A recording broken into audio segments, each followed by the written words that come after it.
Yo, check. Yeah, we not the type to play games. You can state claims. Came to show the movement moving like a freight train, breaking walls and crumble earth with every step we take. We walking by with lash and your neck will break. Never let it stray, so say it wrong, we'll set it straight. So coming at us with an awkward demeanor is leaving your life in the dead of face. So pedal straight, avoid these shots, we send it all costs. Do they believe in that it'll be different? We watching your body get hauled off. Simple as this, we giving the vibe of the revolution that we living within. Diminish the doubt of the haters that talk on the low because of this minuscule shit. I'm the OG GM, and apparently the hobby's not meant for me. What's up, nerds? It's your boy at 8 o'clock in the morning on the dot on the 20th day of May 2024, which means it is, I think today's a holiday. It is something in Canada. Victorian Day. Congratulations, Victoria. You have a day. 53 degrees and cloudy here in sunny Southern California on this mopey gray Monday, and it's time to take a look at the news. Glorious news. We're anxious to hear it. Anybody know what that's from? And I assure you, there are things going on in the gaming community that don't relate to Wizards of the Coast. I mean, not a lot, but there are a few things. But first, just want to toss out a reminder for all my lovely content farmers. I don't care. I don't care if you're copying my stuff. Just give me the credit. I need the heat. I need the references. I do love, though, when content farmers quote me back to me and then act like they're superior to me. Like, oh, blah, blah, blah, blah, blah, blah, blah, blah. And I'm like, I literally said that yesterday. You're literally quoting me back to me and pretending like you made this up. All right? That's just, I mean, come on. If you're going to quote me back to me and not expect me to recognize the quote. Anyways, enough of me being a bitter old man. What's going on in the news that doesn't relate to Wizards of the Coast? Yeah, not a lot. Okay, here we go. Blah, blah, blah, blah, blah. There's a World War II vampire-themed role-playing game coming out called Eat the Reich from Rowan, Rook, and Descartes. I know Rook is a bird, right? I don't know and I think a Rowan is a bird. Descartes, I don't know, maybe a character name. Anyways, yeah, World War II vampires called Eat the Reich. Great play on a name. What was it called? The Adventure Time role-playing game has hit the $1 million crowdfunding club. Congratulations, Adventure Time role-playing game. I did not think it would make it this big because I felt it was too late. But I guess when they jumped from their system, their OK Go system, to being 5e, a lot of more people jumped on it because they're like, oh, Adventure Time, Dungeons and Dragons, right? I'll buy this. It's 5th edition, so I can play Finn and a banana with a spear. Anyways, it has 7,536 backers, and it's made 1 million plus. Of course, at this point in time, does being in the $1 million club really mean anything when even the basic pledge to get the game is like $100? I mean, look at this.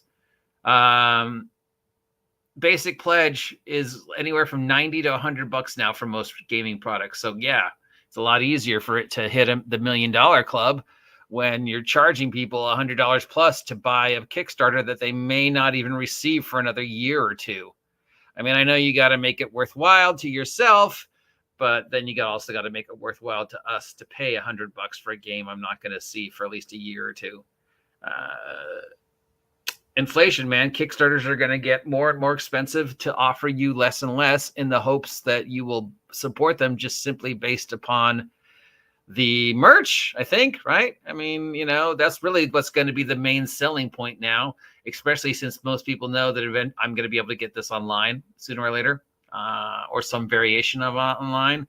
So really, if you want me to back your game, it's got to be the add-ons that sells the game, I think, and look how much add-ons you get for upgrading, upselling with this. Stickers and dice and toys and see, yeah, this is what's going to sell. This is what's going to get people to pop. and buy the game. They're not just going to be interested in the rules. They're going to be interested in all the stuff. And that's what you're counting on to get people to jump to these $100 plus Kickstarters. Now the goal, is joining the $1 million Kickstarter club. And you're like, you're not anybody if you haven't hit the $1 million Kickstarter club. Speaking of Kickstarters, did you hear this?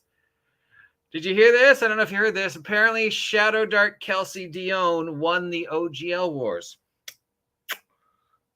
You're just noticing that now? Funny, I said that like a year ago. Weird. Anyways, congratulations, Pendleton, for your Kickstarter hitting $1 million. The Pathfinder Wrath of the Righteous video game, role-playing game thing, the Pathfinder Wrath of the Righteous thing, it has got a new DLC called Dance of the Masks. Steve Jackson Games has got a new Munchkin coming out called Munchkin Shadowrun, which can be played on its own, or you could add it to your pre-existing Munchkin games. Last time I saw somebody... What the...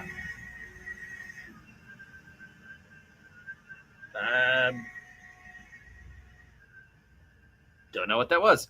I haven't seen anybody play Munchkin in a while, but then I haven't been into a game store in a while.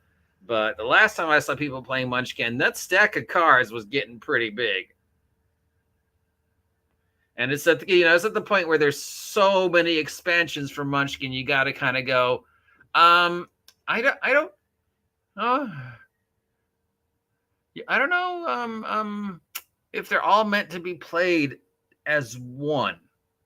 I mean, I suppose you can, but that stack is getting higher than certain people. I mean, we're getting like 4, 5, 6 feet with all the expansions and add-ons and special limited editions. It's like, I don't know if they're all supposed to be played together. I think they're just like Munchkin is the core rules, and then each one is a separate game. Like you just play Munchkin Shadowrun on its own.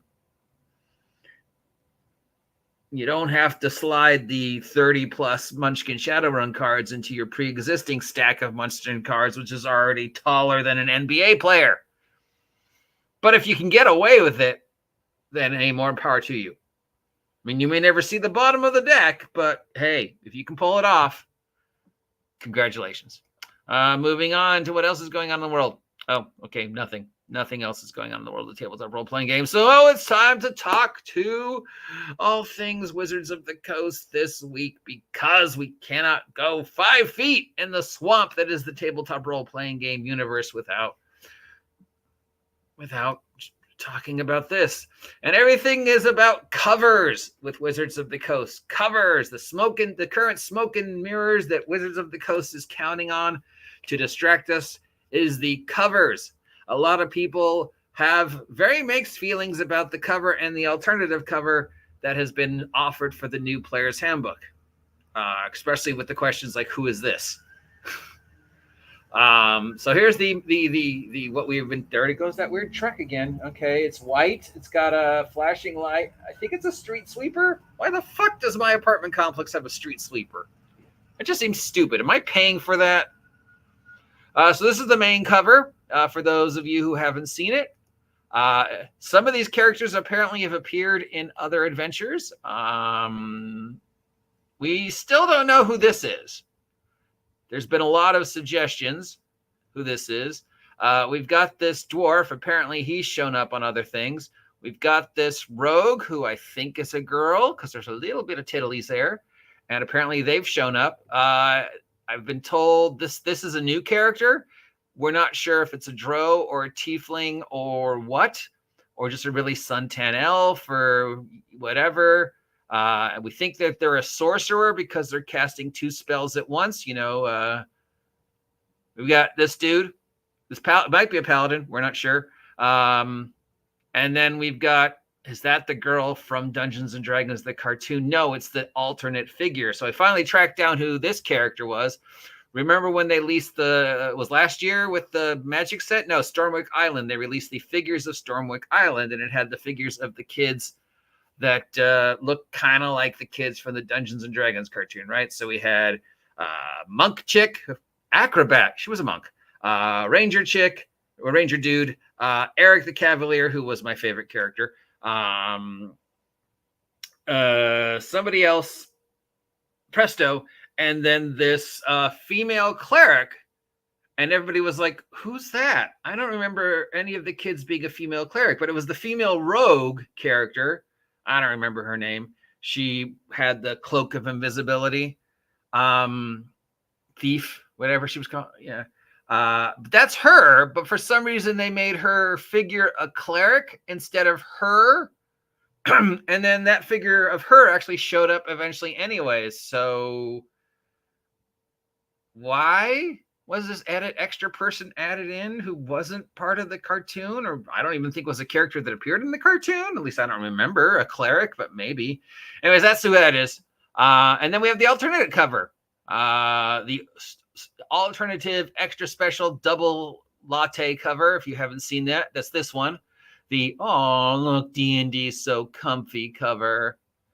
Yeah, we've got this weird dragon that somehow has mushed itself into this tiny space, and I can't really get what's going on because this dragon is just obviously, I mean, I get what they're doing. Remember at the beginning of this, I suggested they should use the Year of the Dragon Chinese dragon and incorporate it into the 50th edition since it was the Year of the Dragon, and it looks like they're finally doing it. Did Wizards of the Coast listen to me? Doubtful. Probably like they just, but this should have been way sooner, and it's still, this doesn't really sell D&D. So the main complaints about the cover, other than the price, is it doesn't really feel like D&D. It doesn't really sell D&D. It doesn't really, show off what D&D is. The covers are kind of boring, and nobody really gets what's going on in the cover. Like, I don't get what's going on in this cover. I get that they're apparently having coffee or tea with this dragon who's willingly stuffed itself into this space that's obviously too small for it. I can't think of any gold dragon that would allow player characters to use it to heat their tea/coffee. I don't care how lawful good you are. You're still the alpha predator. Lawful good gold dragon. And a gold dragon this size is going to be at least 10 hit dice, ancient or greater. And they're just like, I'm sorry, I'm lawful good, but you're just like 4 dudes. You do not matter. I worry about kingdoms. Right? I worry about generations. I do not spend time having coffee with 4 adventurers, and I certainly do not lower myself to be allowed to be used as the thing to heat the coffee.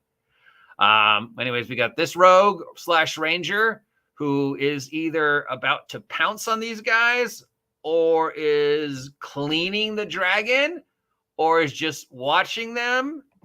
May or may not be part of what's going on. We've got this fighter here. We've got this old lady here, maybe a cleric, I don't know. And then we've got man with no neck, who may also be a cleric or a wizard, and they're all drinking coffee, but it's supposed to be tea. And then we have dragon, obviously drawn by somebody who's never seen an actual reptile in real life, because you see you have neck, then you've got whatever this is, then we go, okay, here's legs down here, and then we go up to here, and then we go here, and then we go here, and then we go here, and then we go here, but then there's more. This is the end. So what are these? And then we go back to original title. Well, everybody was confused that this was the bad guy they were fighting, but finally Wizards of the Coast had to clarify that no, this is a dragon that's helping them.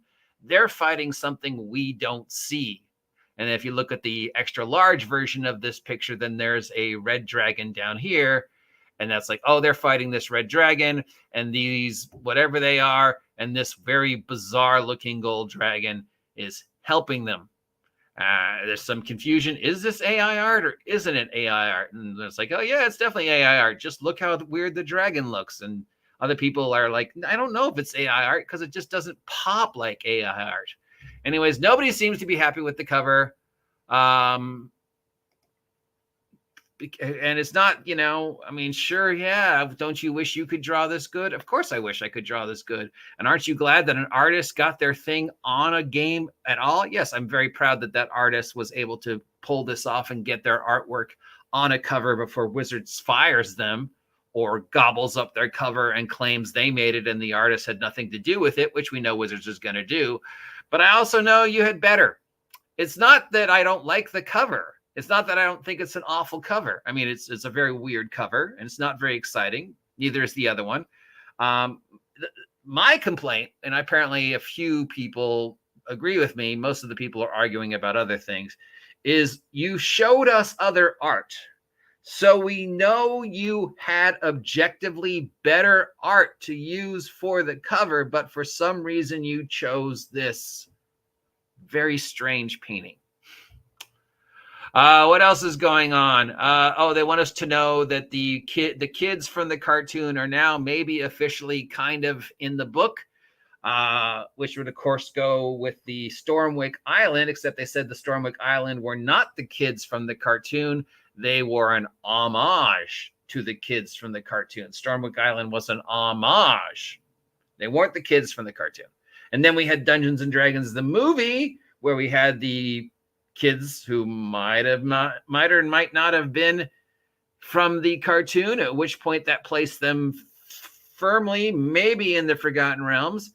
They're now showing up in the player's handbook, which means that based upon the chronology of the movie, they're in the Forgotten Realms, except, of course, they've now told us that 2024 Dungeons & Dragons isn't set in the Forgotten Realms. It's set in Greyhawk, which, of course, means so sometime between the end of the movie and the beginning of 2024 Dungeons & Dragons, they aged up a couple of years, moved from the Forgotten Realms to Greyhawk to appear in the new player's handbook. Where's Uni? And then, of course, there is, when we talk about Greyhawk, we know that now they've let us know that the Greyhawk is going to be the official suggested campaign setting. There's a lot of concern about what 2024 D&D Greyhawk is going to look like, other than it's, of course, probably going to look nothing like the Greyhawk we know. It'll be a very homogenized milquetoast version of Greyhawk that meets all the current inclusivity checklist, and make sure that people like Kyle and Mackenzie and the other social justice people who are trying to force the false narrative are happy by making sure that everything's represented, because of course before 2014 other races, sexes, demographics were not represented in D&D. It was all just 5 white people playing D&D until 2014, right? No girls are playing D&D before 2014. And we have been told to our face that they don't think Gygax's stuff would meet up with the current inclusivity. So whatever 2024 Greyhawk looks like, it's going to be a watered down version of what we think 2024 Greyhawk should look like. And then we've got what the Troll Lord Games are doing. It's like, wait, I thought you guys had all the Greyhawk stuff. But I'm confused, but whatever. The other thing that we found out, of course, I've been saying this for months, but Wizards of the Coast has made it official. Every single class and subclass will have either a half page or full page art. Every single class or subclass will have a half page or full page of art. So imagine this for 46 subclasses and 12 main classes. So that's 46 plus 12 is 56, 57, 60. So 60 pages of art. Of the almost 400-page player's handbook, at least 60 pages of that is just full page art. And that's not counting also the art for the equipment, the spells, the art that separates the chapters. So we're talking to almost 70, maybe even 100 pages of that 300 and almost 400-page player's handbook is going to just be art. Now, I like art. I think we all like a little art in our books. Nobody wants just to see walls of text, but I don't need an entire page for the barbarian. I certainly don't need an entire page of art for 46 subclasses. A half page, a quarter page, a little teeny block. Those little cartoons in the original Dungeons and Dragons DM's guide. We all love those cartoons, right? More of those. How about a story that weaves its way through the entire player's handbook in little teeny vignettes that take up a corner, like they did in the Dungeon Master's Guide? Remember that? The story of the people in the cave. We had them on the cover, and then there was a story you could follow through, and then you get the back cover. But no, we're getting 40. Yeah. So is there anything good coming out of Dungeons & Dragons 2024? Well, as of the last interview, a very randomly bizarre interview with Crawford. I guess those Crawford clones are starting to degenerate. We have been told yet again, we do not need to buy the new book because it is completely 100% compatible with the previous 10 years, right? Except we've also been told that the new book is completely different, and anything in the new book supersedes the previous stuff. So if you want to play 2024 D&D and you're coming to a table with a bunch of other people who are playing 2024 D&D with the brand new book, your character, your information, whatever you've been playing and using for the past 10 years has now been made obsolete because everything in the new book is subjectively better. If you compare the new rebuilt classes to the 2014 classes, they are far greater and more powerful. So you will have to recreate your character to fit into the new games. And of course, if anybody is out there old enough to remember 3 to 3.5, this is the exact thing they said with 3.5 and 3. You don't need to change.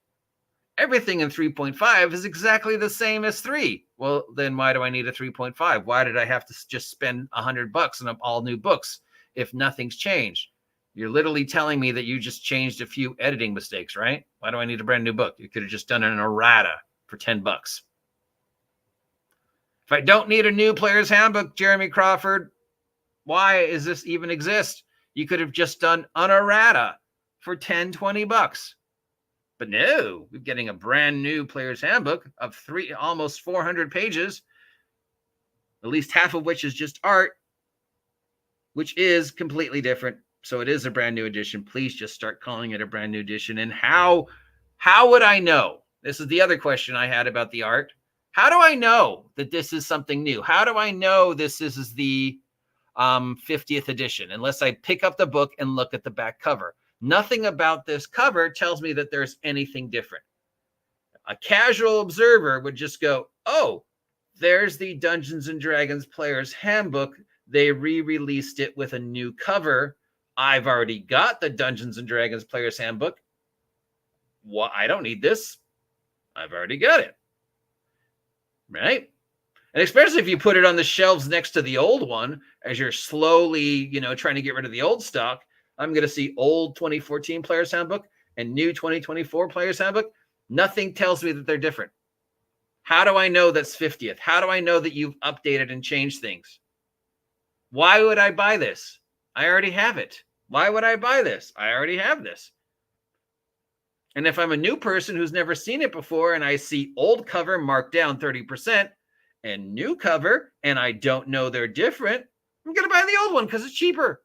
And then I find out a year from now, oh, you can't use the old one anymore because we changed everything, which is what they're going to do because it's the exact same thing they did with 3.5. Look, we've got comments. Howdy, folks. Howdy, Shadow.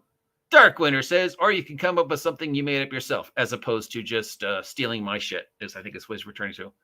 She identifies as an albino Arakaka. I guess she's talking about the whatever this is. The alternate cover is objectively better. I love the alternate cover. I'm not sure what's going on with the dragon, but I love the alternate cover. I don't know what's going on in the alternate cover. Like, that's Rogue? What is that guy doing on top of the dragon? It's a great cover for any game that isn't Wizards of the Coast Dungeons & Dragons. It's not a Dungeons & Dragons cover. A smart move for Wizards of the Coast would be more variant covers for the PHP related to settings. A Ravenloft cover would be gothic and spooky. I'd buy that. Yeah, sure. They could do that. That would work, I guess, maybe, alternative covers used to work for comics. So art is filler because it's easier to commission than good writing. Absolutely. I can't wait to see what they say about the older books once the new editions are out. They will say if it follows the thinking of 3.5, everything that they make from this point forward will be using the rule changes. So if you want to keep up, you got to buy it. That's why we all bought 3.5. Everybody ran out and had to get 3.5. We were made to feel like we had to get it. They were leaving 3 behind. Everything they made after they released the 3 new books was based upon 3.5. It did not translate.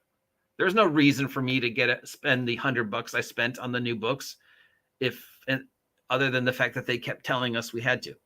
We're not. You can use 3. We're just not going to support it. You can use 2014. We're just not supporting it anymore. And we won't buy product based upon it. And we probably won't let you use it because everything has to meet the new SRD. And of course, everything Wizards of the Coast is doing is to distract us from what they're really doing. Everybody's talking about the cover. Everybody's talking about all this other stuff. Nobody's talking about the new SRD, which is exactly what Wizards wants. Anyways, that's the news for this week. Hopefully you had a good chance to look at the maps and take out you thought I forgot to say it, teehee sextant. If you appreciate me doing this every week, let me know. If you never want to hear me do the Wizards of the Coast news ever again, well, all you got to do is like, share, and subscribe. Because remember, if I hit 2,000 subs by August 4th, I will not talk about Wizards of the Coast for an entire month. An entire month of Wizards of the Coast free news, which means I'll be talking a lot about superhero role-playing games. But hey, the only way to make that happen is to help me hit 2,000 subs. On the other hand, if I don't hit 2,000 subs, I'm never going to stop talking about Wizards of the Coast because they're the only ones making news. Because thankfully, all the other companies are smarter than Wizards of the Coast. That's it for today. I will see you soon. Till then, have a great day. Drive carefully. Blah, blah, blah. Monday, blah, blah, blah. Something, something, something. Get off my land. Something, something, something.